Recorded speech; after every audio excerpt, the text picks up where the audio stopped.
दोस्तों बहुत बड़ी खबर देने जा रहा हूँ। पवन सिंह काराकाट से हारे, कहीं ना कहीं बीजेपी को बहुत बड़ा नुकसान पहुंचा है। हमारे साथ बिट्टू सिंह मौजूद है, चलिए इनसे बात करते हैं। भैया कहीं ना कहीं पवन सिंह काराकाट से हारे तो हारे, लेकिन बीजेपी को भी ले डूबे। बीजेपी को ले डूबे, यहाँ तक कि 2 सीटें पवन सिंह खा गए। आरा से आरके सिंह को भी हरा दिए। बिल्कुल, आरा से आरके सिंह हार चुके हैं। केंद्र में मंत्री रहे हैं आरके सिंह। वहां से भी जो है आपको ये कहां से आपको आरा से जो है सीपीआई एमएल से जीत गए हैं। आरा से जीतने आरके सिंह हार गए। बहुत बड़ी खबर है, जहां आरके सिंह हमेशा से जीत रहे थे। आपको मैं बता दूं कि पवन सिंह के वजह से 2 सीटें जो है एनडीए का गड़बड़ा गया है, और गड़बड़ाने का पीछे जो है वो रीजन रहा पवन सिंह। पवन सिंह कैसे रीजन रहा जरा वो भी समझ लीजिएगा। देखिए पवन सिंह के लिए पहले कहा जा रहा था कि आरा से चुनाव लड़ेंगे, लेकिन आरा से उनको टिकट बीजेपी नहीं दी। अब लोग जो है नाराज हो गए। नाराजगी इतनी थी बीजेपी से कि उन्होंने आरके सिंह को वोट नहीं करा। बस होना क्या था, आरके सिंह चुनाव हार गए। अब बात यह है कि काराकाट से पवन सिंह खड़ा हुए। अब जरा समझ लीजिए आरा का सिस्टम क्या रहा है। देखिए आरा में जो है लगभग जो है सुदामा प्रसाद, जो कि वो कांग्रेस के अलायंस से जो है सुदामा प्रसाद जो है communist party of India Marxist Leninist liberation से है, उनका जो है लगभग 5,25,000 वोट मिला है।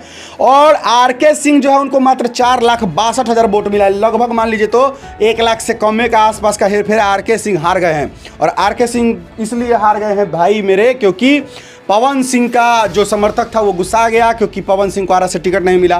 काराकाट से क्या हुआ दोस्तों, काराकाट से ये हुआ कि पवन सिंह जो है वो आधा वोट खींच लिए। लगभग 2 लाख से ज़्यादा वोट मिला है पवन सिंह को। काराकाट से 2 नंबर पे आए हैं। चलिए, और उपेंद्र कुशवाहा जो है उनको भी 2 लाख से ऊपर का वोट मिला है।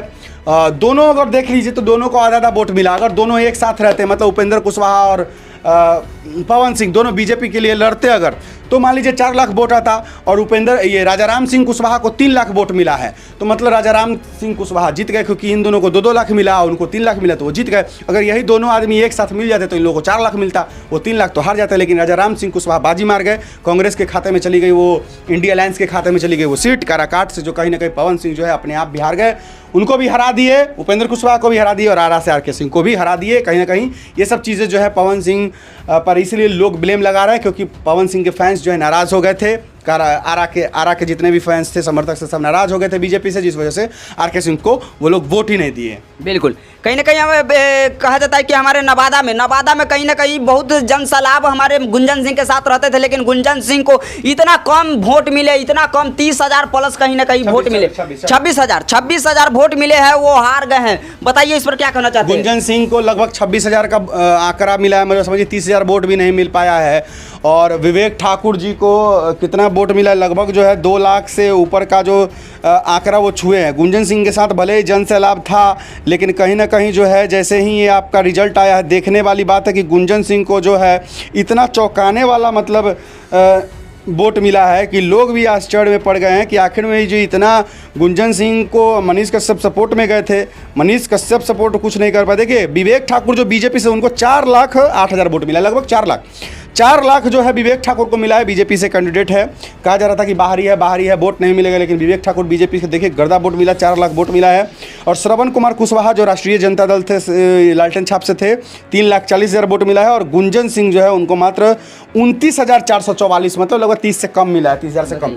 तो इस तरीके से देखिए कितना, मतलब 30,000 वोट कहाँ मिला है, विवेक ठाकुर को जो है कहाँ 4 लाख मिला है। आप समझ सकते हैं, तो इतना बड़ा जो है मतलब बेइज्जती हो सकता है, कह सकते हैं बेइज्जती, बहुत बड़ी बेइज्जती हुई कहीं ना कहीं गुंजन सिंह के। भैया एक और सवाल, कहीं ना कहीं हमारे मनीष कश्यप, रामविलास पासवान जी को मौसम विज्ञानी कहा जाता था, लेकिन अभी मनीष कश्यप मौसम विज्ञानी का भी एक तरह से देखा जाए तो लग रहे हैं। कहीं ना कहीं वो मतलब चुनाव नहीं लड़के अपने कैरियर को बचा लिए, अपने करियर को बचा लिए, बीजेपी को बचा लिए कहीं ना कहीं, क्योंकि पश्चिमी चंपारण से जो है देख लीजिए डॉक्टर संजय जायसवाल जी जीत गए। अगर बिल्कुल मनीष कश्यप खड़ा होते निर्दलीय उम्मीदवार के रूप में, तो जैसे पवन सिंह ने उपेंद्र कुशवाहा को हरा दिया है, वैसे ही समझ लीजिए कि हमारे मदन मोहन तिवारी कांग्रेस के प्रत्याशी थे, वो कहीं ना कहीं जो है मनीष कश्यप भी हार जाते, और कहीं ना कहीं डॉक्टर संजय जायसवाल को भी हरा देते, और जो बाद में मनीष कश्यप को जेल जाना पड़ता। अब देखिए हो सकता है पवन सिंह के साथ क्या बीजेपी करेगी, ये तो समय बताएगी, क्योंकि पवन सिंह की वजह से 2 सीटें एनडीए का गड़बड़ाया है, मायने रखता है 2 सीटें। और मनीष कश्यप ने पहले अपना कदम पीछे खींच लिया, क्योंकि अगर नहीं पीछे खींचते तो एनडीए का जो वो सीट भी है जो वो गड़बड़ हो जाए। क्योंकि पवन सिंह बहुत सारा अथी में बचते आ रहे हैं, लेकिन चलिए ये सब बात नहीं बोलेंगे।